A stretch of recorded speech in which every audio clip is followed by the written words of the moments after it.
निहालपुर गांव में एक रघु नाम का किसान अपनी बेटी गंगा के साथ रहता था। रघु की धर्म पत्नी की मृत्यु गंगा के बचपन में ही हो गई थी। रघु ने गंगा को पालने की खातिर कभी भी दूसरी शादी नहीं की और स्वयं ही गंगा का पालन पोषण कर उसे बड़ा किया। अब गंगा जवान हो चुकी थी। गंगा बहुत खूबसूरत होने के साथ साथ बहुत समझदार भी थी। सारे गांव में उसकी खूबसूरती और समझदारी के चर्चे थे। आज रघु को खेत जाने में बहुत देर हो चुकी थी, इसीलिए वो गंगा से बोला, अरे गंगा, अभी तक तेरा खाना नहीं बना। मुझे खेत जाने के लिए देर हो रही है बिटिया। हाँ बाबा, वो चूल्हे की लकड़ी गीली थी ना, तो इसीलिए आज खाना बनने में देर हो गई। बाबा, आप ऐसा करो, खेत चले जाओ, मैं आपके लिए खाना खेतों में ही ले आऊंगी। ठीक है गंगा, तो मैं खेत जा रहा हूँ। रघु ये कहकर खेतों की तरफ निकल जाता है। रघु ने अपने खेतों में काम किया, खेतों की जुताई की और साफ सफाई भी की। तभी गंगा वहाँ खाना लेकर आ गई और अपने बाबा को आवाज देकर बोली, बाबा, ओ बाबा, अरे खाना लेकर आ गई हूँ, अब जल्दी से आओ और गर्मा गर्म खाना खा लो, बाकी का काम बाद में कर लेना। थोड़ी देर रुक जा गंगा, 15-20 मिनट का काम बचा है, उसे भी खत्म कर लेता हूँ, फिर आता हूँ। नहीं नहीं बाबा, खाना ठंडा हो जाएगा, आपको अभी आना पड़ेगा, जल्दी आओ वरना मैं गुस्सा हो जाऊंगी आपसे। अरे आ गया, तू तो पिछले जन्म में मेरी दादी अम्मा थी। पिछले जन्म में क्यों, इस जन्म में भी मैं आपकी दादी अम्मा ही हूँ। हाँ हाँ दादी अम्मा, इस जन्म में भी तू दादी अम्मा ही है। चल अब जल्दी से खाना परोस दे, बहुत भूख लग रही है मुझे। गंगा ने रघु को खाना खिलाया और फिर अपने घर चले गई। पास के खेतों में काम कर रहा धनवीर ये सब कुछ देख रहा था। धनवीर रघु का दोस्त था। गंगा के जाने के बाद धनवीर रघु के पास आया और बोला, गंगा बिटिया तो काफी बड़ी हो चुकी है, अब तुझे इसकी शादी की चिंता करनी चाहिए। हाँ धर्मवीर, मैं उसके लिए एक अच्छे वर की तलाश में हूँ। अच्छा लड़का मिलते ही जल्दी ही मैं उसके हाथ पीले करवा दूंगा। अरे रघु, राम किशन का बेटा है ना आकाश, वो भी तो बड़ा अच्छा है, अभी पढ़ाई कर रहा है। तू बोले तो मैं बात चलाता हूँ उससे। हाँ हाँ धर्मवीर, तू बात चला। अब की सीजन में फसल बिकने के बाद हम बिटिया का रिश्ता तय कर देंगे। अगले दिन रघु जल्दी जल्दी तैयार होकर खेत की तरफ जा रहा था। रास्ते में कुछ घनी झाड़ियाँ पड़ती थी, जिसे पार करके रघु को खेत जाना पड़ता था। उस दिन जब रघु खेत जा रहा था तो अचानक ना जाने कहां से एक सांप आ गया। रघु अपनी धुन में चल रहा था, उसने सांप को नहीं देखा और उसने अपना पैर सांप पर रख दिया। सांप ने रघु को डस लिया। हे भगवान, ये तो मुझे सांप ने डस लिया है, मुझे जल्दी ही अपने घर पहुंचना चाहिए। रघु अब जल्दी जल्दी अपने घर वापस आया और अपने घर के दरवाजे पर आते ही वो गिर पड़ा। गंगा ने उसे गिरा हुआ देखा तो वो दौड़कर पानी लेकर आई। उसने पानी पिलाया। फिर गंगा की नजर रघु के पैर पर गई और गंगा चौंक पड़ी। हे भगवान, बापू को तो सांप ने काट लिया है, अब मैं क्या करूं? जल्दी से जाकर वैद्य जी को बुलाकर लाती हूँ, लेकिन इससे पहले बाबा को अंदर सुलाना होगा। गंगा रघु को जैसे तैसे उठाकर पलंग पर सुला देती है और दौड़कर वैद्य जी के यहाँ जाती है। वैद्य जी जल्दी चलिए, मेरे बाबा को सांप ने काट लिया है। वैद्य जी गंगा के साथ जल्दी से गंगा के घर आए। उन्होंने जल्दी से सांप काटने की जगह पर चीरा लगाकर जहर निकाला और रघु को कुछ दवाइयाँ पिलाई। इतनी ही देर में गांव में लगभग सभी इकट्ठा हो चुके थे और सभी लोग रघु के होश में आने का इंतजार कर रहे थे। थोड़ी देर बाद रघु को होश आया। उसने सबको अपने पास खड़ा हुआ देखा और फिर गंगा से बोला, गंगा बेटी, मुझे सांप ने काट लिया था। हाँ बाबा, मैंने वैद्य जी को बुला कर लाई थी, उन्होंने आपको दवा दे दी है और अब आप ठीक हैं। लेकिन इसके बाद रघु अपने हाथ पैर हिलाने की कोशिश करता है, परंतु वो अपने हाथ पैर हिला नहीं पाता। गंगा वैद्य जी की तरफ देखने लगती है। तब वैद्य जी गंगा को एक किनारे बुलाकर उससे कहते हैं, देखो गंगा, मैंने तुम्हारे बाबा के शरीर से जहर तो निकाल दिया है, लेकिन इसका असर खत्म नहीं होगा। अब तुम्हारे बाबा अपने हाथ पैर तब तक नहीं हिला पाएंगे जब तक तुम इन्हें शहर ले जाकर इनका इलाज नहीं करवाओगी। और इस इलाज में लगभग 50,000 का खर्चा आएगा, तभी तुम्हारे बाबा ठीक हो सकेंगे। और अगर इस इलाज में देरी होती है तो उनकी जान भी जा सकती है। वैद्य जी ऐसा कहकर चले गए। अब गंगा बहुत परेशान थी। इतने पैसे वो कहाँ से लाएगी? गंगा को सोच में डूबा देखकर रघु ने कहा, बेटी गंगा, तू किस सोच में डूबी है? बेटा, मेरी वजह से तू इतनी परेशान मत हो। मैंने तो सोचा था बस किसी तरह से तेरी शादी करवा दूं ताकि तू अपने घर द्वार की हो जाए। मेरा क्या है, मेरा जीवन तो लगभग पूरा हो चुका है। भगवान की जब मर्जी हो मुझे बुला ले। नहीं बाबा, आप ऐसा मत कहो। आपको तो अभी बहुत जीना है। बाबा वैद्य जी ने कहा है कि कुछ पैसों का इंतजाम करके अगर मैं आपको शहर में दिखा दूंगी तो आप ठीक हो जाएंगे। हाँ बिटिया, लेकिन अब इतने पैसे कहाँ से आएंगे? आप चिंता क्यों करते हैं बाबा? भगवान बहुत बड़ा है, कहीं ना कहीं से पैसों का इंतजाम हो जाएगा।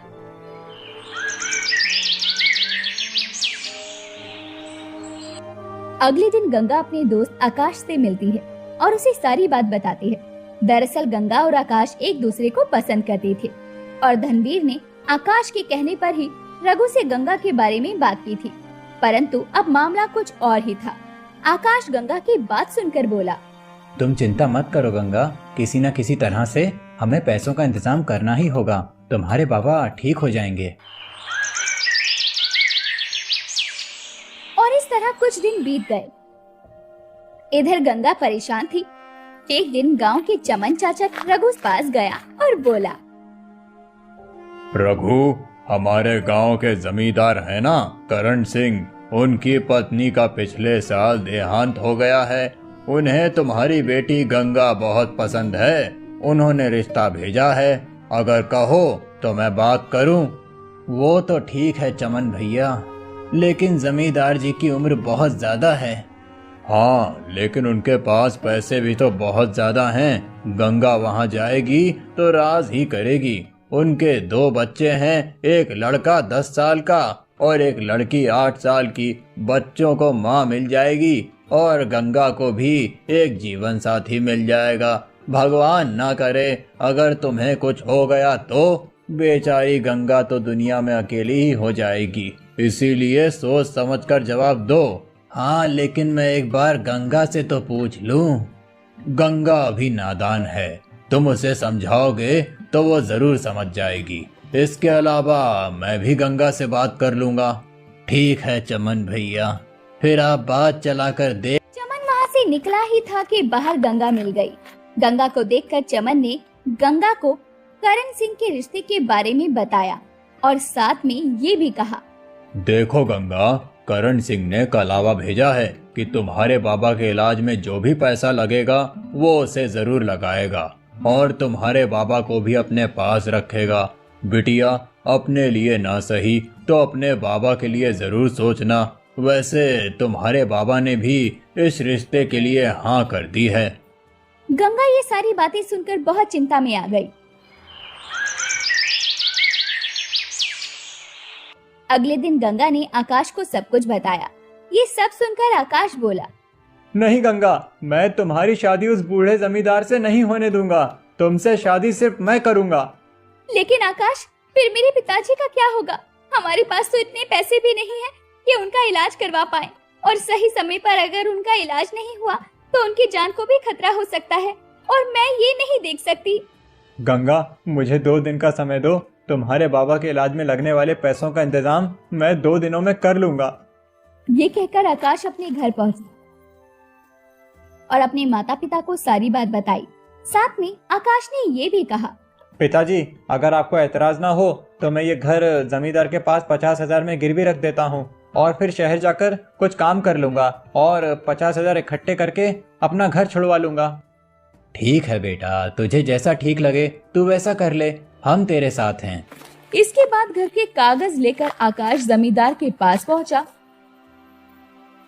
और उसने कहा, जमींदार जी, मुझे 50,000 की जरूरत है और गांव में आपके सिवा कोई भी इतने पैसे वाला नहीं है कि तुरंत मुझे 50,000 रुपए दे दे। मैं अपने साथ अपने घर के कागज लेकर आया हूँ। आप मेरे घर को गिरवी रख लीजिए और मुझे 50,000 दे दीजिए। अगले 4 महीनों के अंदर मैं आपके पैसे ब्याज सहित वापस कर दूंगा और अपने घर के कागज ले जाऊंगा। ठीक है आकाश, तुम मेरे गांव के हो तो मुझे तुम्हारी मदद करनी ही होगी। इस 50,000 का 4 महीनों के लिए 10,000 ब्याज भी होगा। तुम 4 महीनों में 60,000 ले आना और अपने घर के कागज ले जाना। आकाश पैसे लेकर सीधा गंगा के घर पहुंचा और पैसे गंगा को देते हुए बोला, गंगा, हम तुम्हारे बाबा को आज ही शहर ले जाएंगे और उनका इलाज कराएंगे।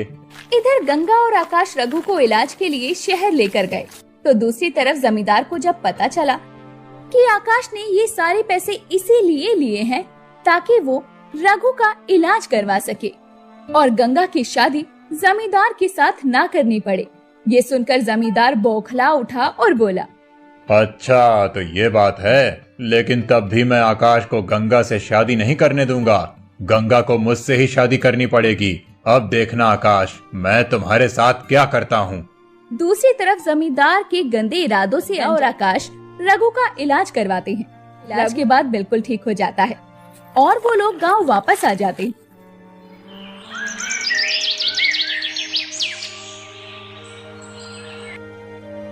इसके बाद आकाश गंगा से कहता है, गंगा, तुम्हारे बाबा ठीक हो चुके हैं। अब मुझे शहर जाना होगा।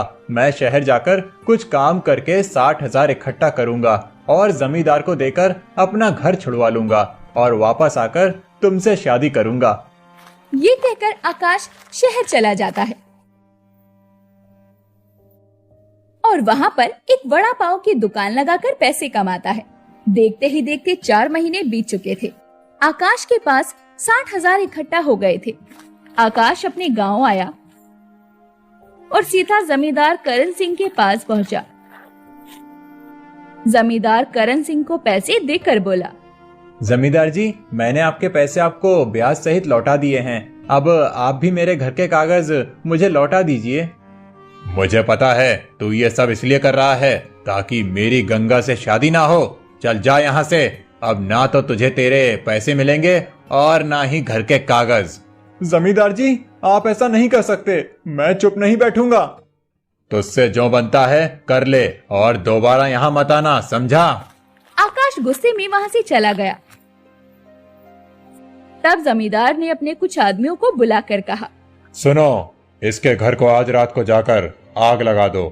जमींदार के आदमियों ने आधी रात को आकाश के घर में आग लगा दी। जमींदार के आदमियों को ऐसा करते हुए गांव वालों ने देख लिया। अब गांव वालों को बहुत गुस्सा आया। तभी उनमें से एक गांव वाला बोला, जमींदार ने तो हद ही कर दी है। अब आज उसने आकाश के घर में आग लगवाई है, कल किसी और के घर में आग लगवाएगा। अब समय आ गया है उसे सबक सिखाने का।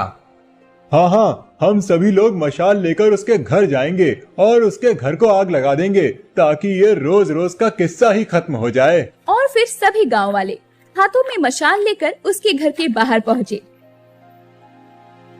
जमींदार को उसके आदमी ने इन सब बातों की खबर दे दी। वो घबराकर बाहर आया और बोला, गांव वालों, रुक जाओ, मेरे घर को आग मत लगाओ। मैं तुम लोगों से वादा करता हूँ कि आज के बाद मैं किसी के साथ अन्याय नहीं करूँगा। मुझे माफ कर दो और मैं तुम सभी के जमीन के कागज भी लौटा दूंगा। ठीक है जमींदार, इस बार तो हम तुझे माफ करते हैं, लेकिन अगली बार तूने कोई ऐसी हरकत की तो हम तुझे जिंदा नहीं छोड़ेंगे। जमींदार ने गांव वालों के कागज के साथ साथ आकाश के घर के कागज भी लौटा दिए। अब सभी गांव वाले बहुत खुश हो गए। सभी ने मिलकर आकाश और गंगा की धूमधाम से शादी करवा दी।